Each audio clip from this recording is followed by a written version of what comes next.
So this is the video that I created for the Swiggy. It's a food brand in India. And this video actually went viral on my Instagram.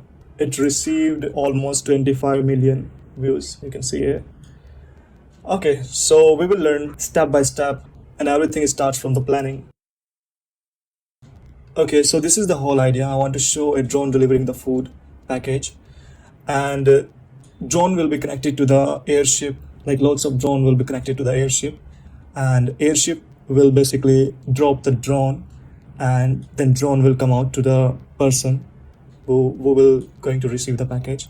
So this is the whole idea that I want to create in CG video. Next thing we will do to shoot a footage for this CG idea. Okay, so this is the footage that I shot for this video, and it's basically close to the Taj Hotel. You can see this is the Taj Hotel. This is the basically famous place in Mumbai, India. And it's actually good footage for the particular idea. So now we have footage, we have idea. Now we will jump into the assets creation. Okay, so these are the things that we need to create for this video. We need airship, and we always look for the references before we start modeling. So I will just look for the airship reference, and you can see we can just get lots of references on internet. So I will just go with the fat one. So we have lots of references for the drone also, and these are the references for the food package.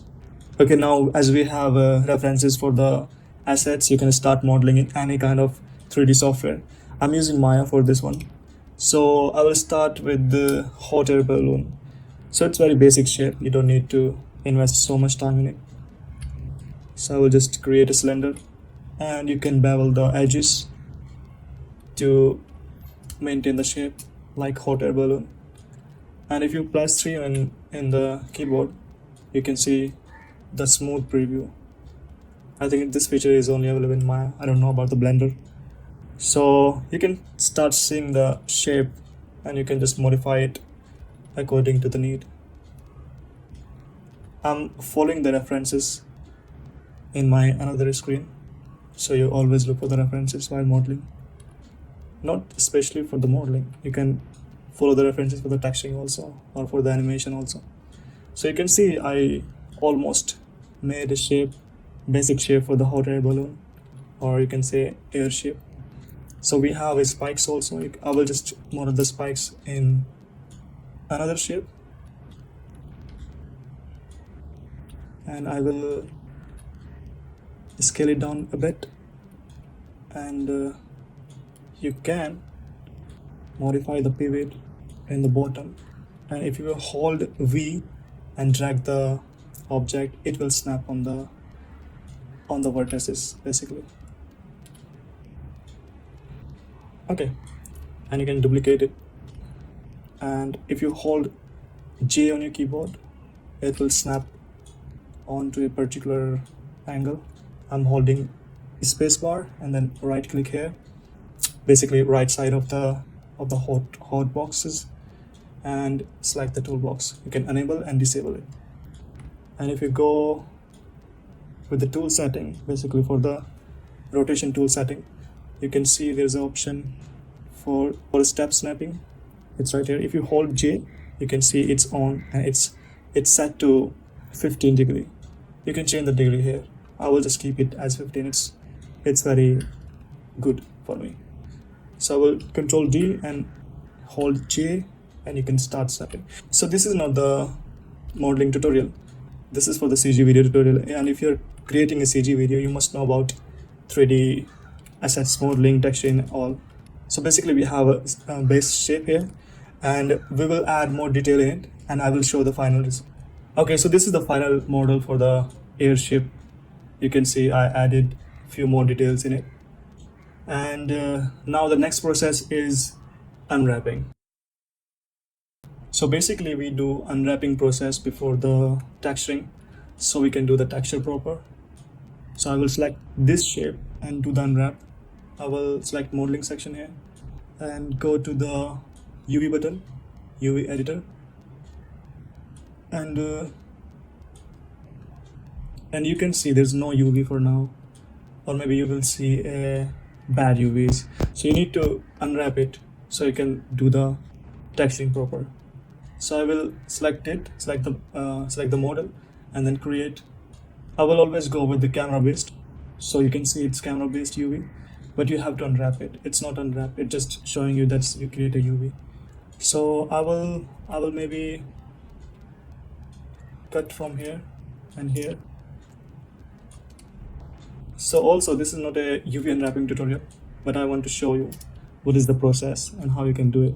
So I will just create some seams, what I'm selecting, right? I will just deselect it, this one, and click right on your mouse button and go to the cut. And if you go with the UV shaft, so now you can see we have multiple UVs here. So I will select all of them and hold shift, right click, and go to the unfold. So it's now unfolded, but we need to orient it. Hold shift, right click, go to orient. Now we need to layout it. Hold shift, right click, and then layout UV. So basically you need to follow the same steps for the other shapes, for the spikes and for the rotor.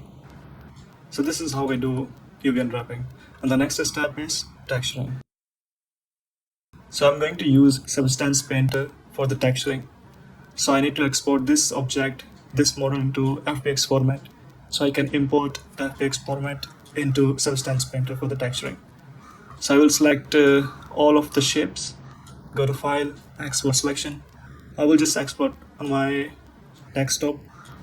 Just give it a name. I will give it Airship maybe, and hit Export Selection. You can just select OBJ export or maybe FBX export from here. And you can just select File, New, and keep it as it is, PBR Metallic Roughness Alpha Blend. Select the file, and my file name was Airship. Hit Open. What will be the document resolution? You can select it here. I will go with 4K. Okay, everything is fine. Hit OK. And now you can see your model is inside the Substance Painter, and you have your UV also. And if you will start painting it, I will just select another color, right click, black mask, and you can see now you can paint on your model basically, right? So I will just delete everything from here, and I will give it to a base color while clicking on this bucket icon, and you can select the base color. I will just keep it maybe whitish, and I will add another color, oranges, and I will right click and hit add black mask, and I will select this tool, so you can basically apply this particular material for the geometry basis. You can select any of the geometry you want to apply this material. Also, you can import your custom image inside Substance Painter. File, import resources, add resources, and I have this logo.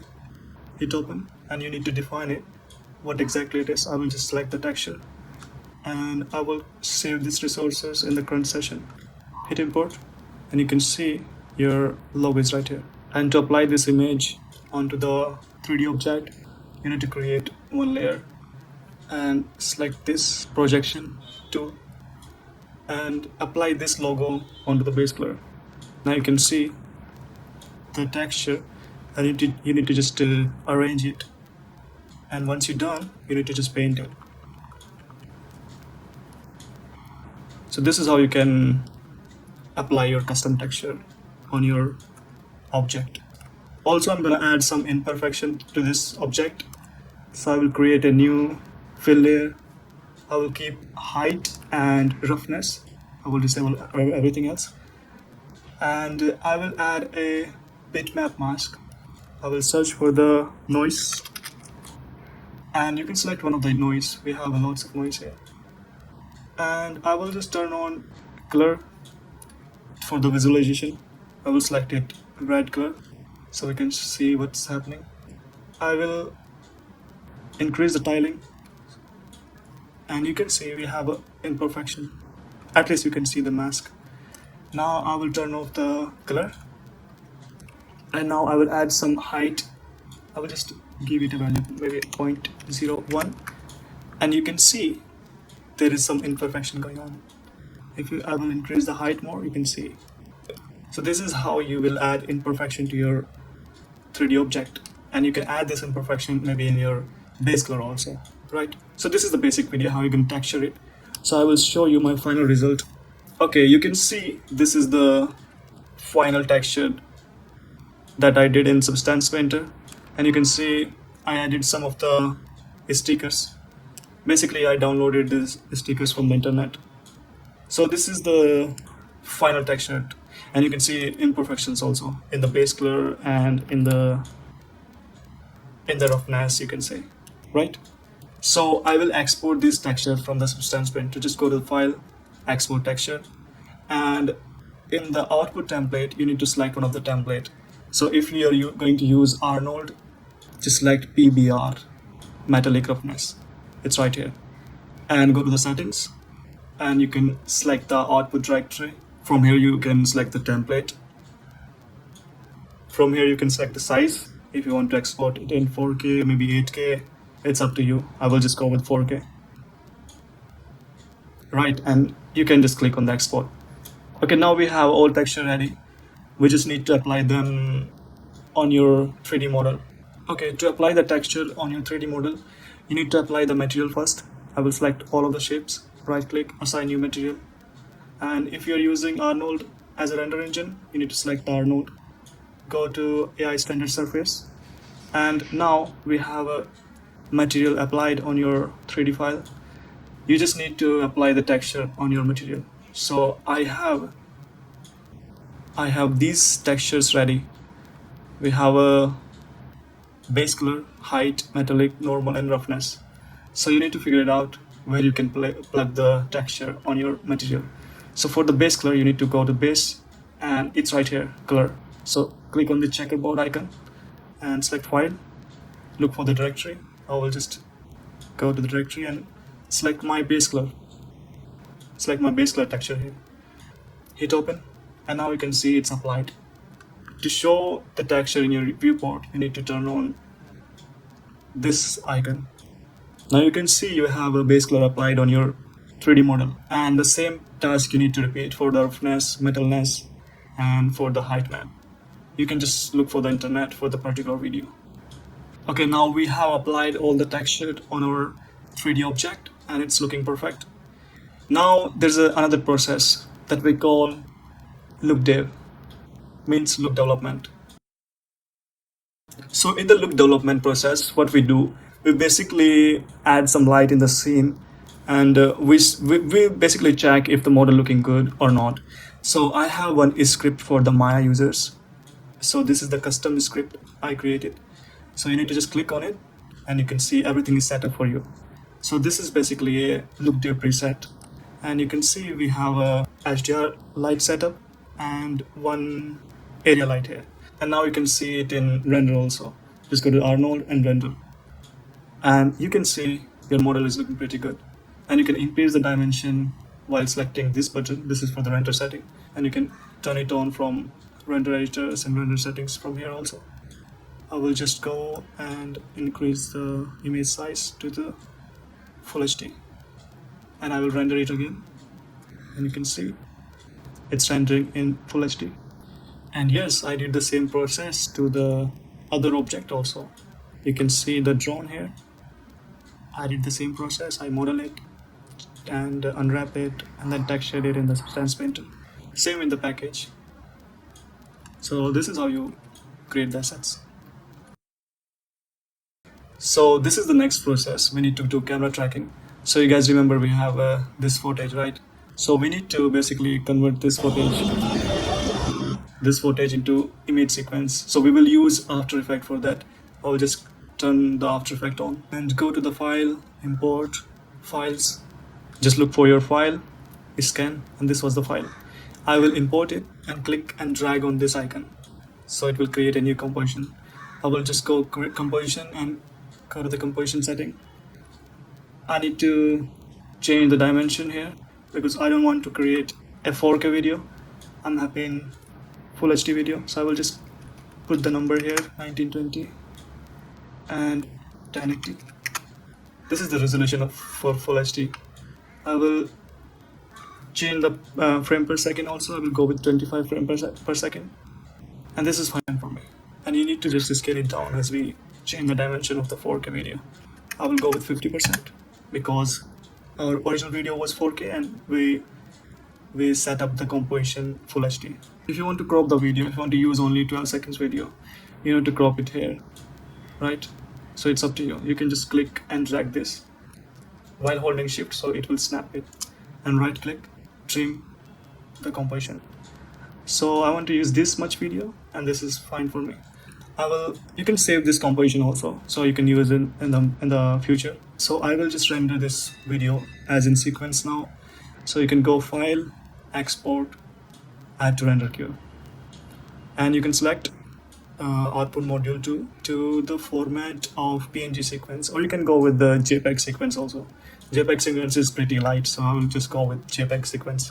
Hit OK, and you can select your specific path for the sequence. I will go and sequence. So this is the image sequence that we have exported from the After Effects.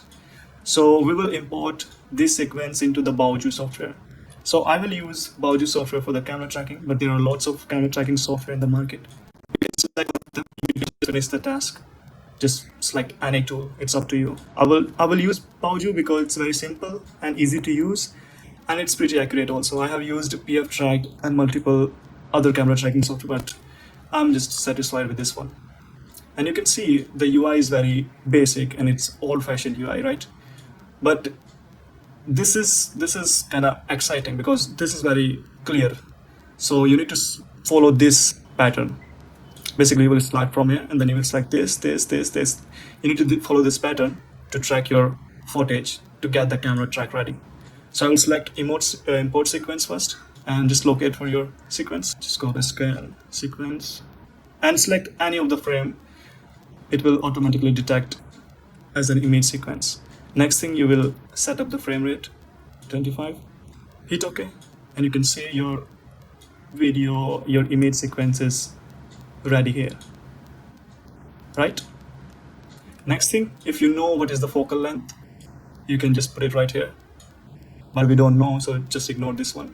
Next thing, you need to edit camera. If you know the camera properties, you can go to advanced and you can fill up these properties for the better result. But if you don't know, don't worry, just ignore this one also. And next thing is add poly masks. If you want to ignore some of the features that you don't really want to track, or maybe you want to mask something out from the video that you don't want to track, you don't want to consider as a good tracking points. As in this video, you can see ocean, we can mask it out because it's not a good tracking point because it's just keep moving, right? We need solid features for the camera tracking. So I will just mask out this ocean. You can just click on this one and click, and you can just click.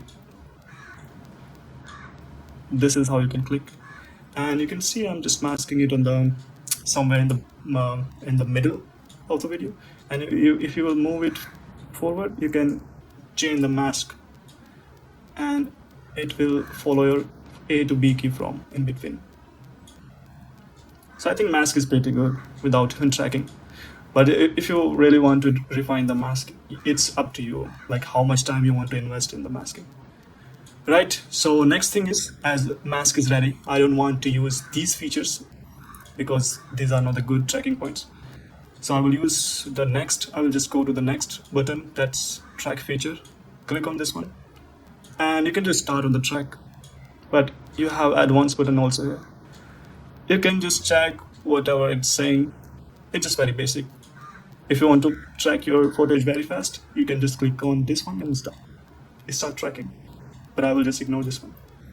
And you can see the purple dots up here, and you can see it's not adding the ocean as tracking feature, right? It's completely ignoring it as we have applied the mask. So I will start tracking while clicking on the start button. Also, if you want to cancel the tracking due to some reason, so here is the cancel button. You want to cancel it, you can click it. Alright, now track is ready. Now you need to solve the camera. Just select the camera solve button and select this option also. It will give you better camera solve. And now you can see our camera is solved. And if you see these features, these yellowish dots, stick on the particular feature, it means your track is good. Look, it's not sliding, so it means your track is good. And you can turn on the ground plane also, so you can see if the track is good or not. For me, track looking good. And also you can just test the object on it. Click on the test object and select any of the feature. I will select this point, and I will select the move button, center of the prediction, apply. So your geometry will move to the selected point. And you can also manually rotate the geometry. Basically, so the visualization, if your track is good or not. So I will just play it.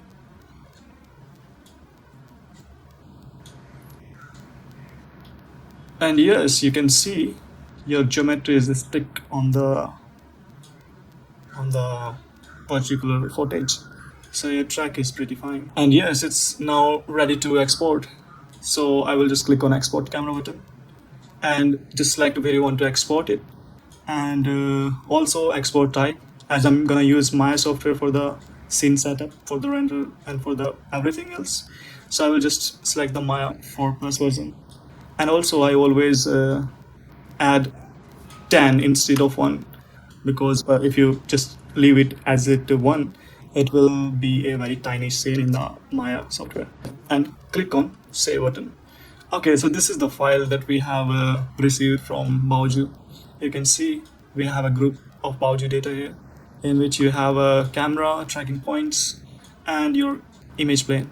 So I will just look from this camera. I will go panel, perspective, camera 1, and yes, you can see you have a camera animation in it. So I will just apply the sequence by selecting the image plane, right? And you can go to attribute editor and select this, and you need to select the same image sequence that you exported for the camera track. Okay, so this is the image sequence. I will just select this, use image sequence, and if you click and drag, you can see your image sequence is moving.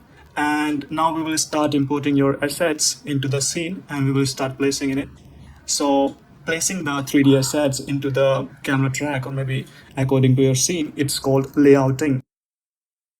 So I will import my assets using the custom script. I have created this assets browser. I might gonna share with you this script. These are very helpful.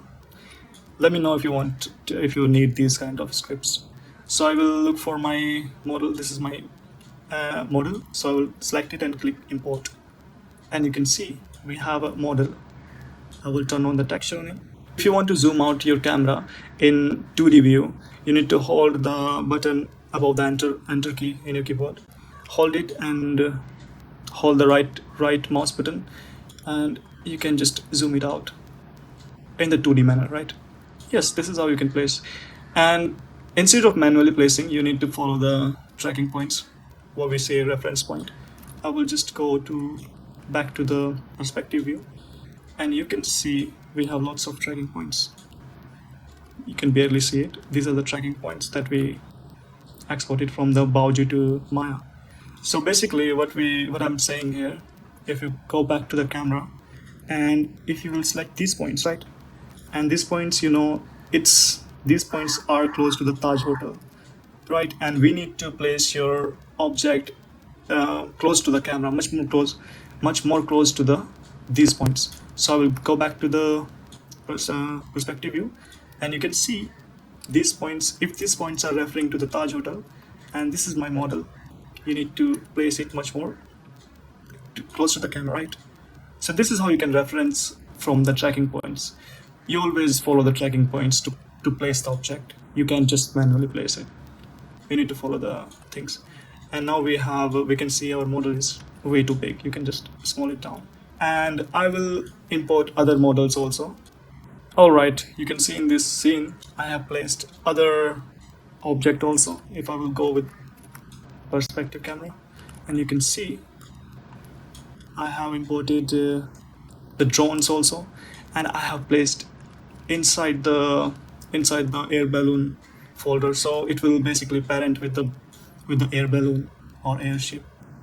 So this is how you can parent it basically. If you will select it and move it, you can see these drones also moving with the this shape. And if you will select the drone, and you can see the package is parented with the drone. So this is how you can use the parent feature inside Maya. So our placement is pretty good. I have also added some of the airship in the background also to make the scene more believable, right? So you can see I have added a few other airship in the background. So placement is good. Now we'll jump on the animation. Okay, so for the animation, I have basically animated the scene already. So you can see some of the drone are going towards the airship, and some of the drone are dropping out from the airship. This is a basic animation. This is not very complex animation. So you need to just add a key on A to B. So I will give you example. For this particular object, I have added these much keys. You can see the red line on the timeline. These are the keys. So basically I have added one keys here when he was detached from the air balloon. Like he's detaching, he's coming up down. I will also just turn on my perspective view here. So you can see it's basically coming down, right, in this much time, and then following the next key, it's rotating towards the camera. I will turn on this. You can see it's following towards the camera, and then for the next key, it's coming out fast towards the camera, right, and then much more close on this key. So this is how you can animate any complex scene in very easily. I have added some animation in the background also, right? And for the particular and for the screen animation, you see screen animation on the drone. I basically exported some image sequence from the After Effects. So this is the whole scene that I have animated. So the next step is lighting. Okay, so now in the lighting section, you need to see your footage first to get the idea of where the light is, where the sun is. So sun is gonna be on the left side, as we can see the shadow on the right side, right? And you can see the shadow is bit sharp. So it's a day scene, right? The weather is not overcast. You can see the weather is very clear, and you can see the sharp shadows. So this is how we're going to replicate in our 3D lighting. So I have added sky dome. You can just go to our node, and there's a light section. You can add the sky dome. And in the sky dome color section, you can add the HDRI image. And for the HDRI image, I will go to Only Heaven website. It's pretty good website for the HDRI. You will just select the browse HDRI. So I will just look for the similar kind of lighting. I can go with this one also, because you can see the weather is very clear, sun is very clear, and it will create a hard shadow or sharp shadow. So you need to go something like with this. So I have applied the HDRI image, and I have added one area light also. So just to replicate the sun position. And you can see while rendering, this is how it's looking after rendering. You can see we have good highlights on the object, and we have a shadow also on the right side. So I think lighting is looking pretty good, and our scene is ready to render. Okay, so the last step in the 3D software is rendering, basically exporting the image sequence for the compositing, right? So I will select this button, or you can go to Window, Rendering Editor, and select the render settings. So in this section, you need to focus on this common section basically. Rest are not so important, you can say, or you can just leave it as it is. For the common section, you have lots of options. But before that, you need to go Edit, Change Image, Project Image Directory. Basically, you need to select where you want to render your. Select this folder, and you can just name it also, version 1 maybe. Accept it. You can see path is selected now. It's up to you. Next thing, what will be the extension? What will be the format? EXR is very good. It contains lots of information. By default, it will be single frame. You need to select one of them. So I will go with this one. And this is very important, frame range. What will the frame range? So I will go with 0 to 376.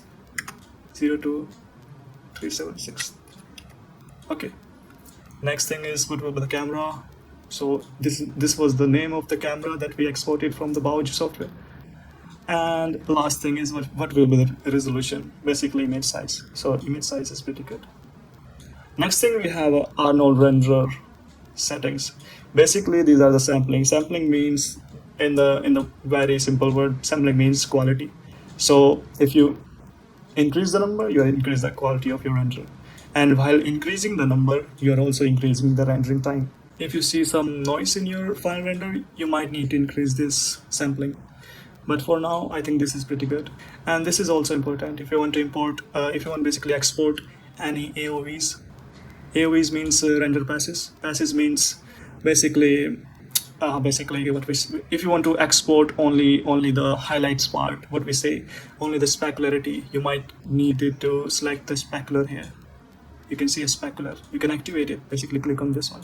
So basically render engine will export the specular pass in the separate image sequence, so you can have more control in the compositing part. You can increase or decrease the specularity of the object, basically the shininess of the object. So these are the different AOVs here. Everyone has their own purpose. You need to have some experience in the compositing if you want to know about these AOVs. So I will just go with emission, because you can see I want some control on the screen of the drone. We have some emission going on your drone screen. This is the emission, means it's emitting some kind of lighting, right? So I will export this particular screen in the other image sequence, so I can get the control of the emission. Okay, so ready to render. We have set up our directory and camera and resolution, frames, and yeah, we are ready to render. And before rendering, I will just turn off the image plane sequence. So I will select the camera, go to the display mode, and I will go with none. So I need to turn it off, otherwise it will be rendered with it. So I will go to rendering, render sequence, and now you need to click on the render, so it will start. Alright guys, this is the final compositing here, and you can see I have footage. This is the footage, right? And I have applied a hue and saturation effect to give it more cinematic look. Next thing what I did, I have applied some detail in the sky. You can see basically I have applied some sky texture. So this was the render from Maya. You can see very faded render. So I have applied some brightness and contrast effects first of all. Second thing, I have applied sharpen effect and levels. So you can see I have achieved a very realistic look just using levels. If you know how to use levels, you can really get the control over the EXR sequence. And EXR sequence contains very long range of dynamic colors, and I'm using 32-bit here, so it means I can use the high dynamic image in the composition, right? So this is the emission pass. So I use this emission pass, and you can see I have applied hue and saturation effect to change the color of the emission, right? You can change the color using this wheel, right? And this is how you can use the AOVs in compositing. AOVs basically give you more control in the compositing, right? I have rotated only the thumb part, so I can put the thumb over the package, right? So you need to roto it. I have used Mocha for the roto, and I have applied the shadow on the roto shape also. So yeah, lastly I have exported from After Effects to Premiere Pro to add some sounds and musics, and here's the final result.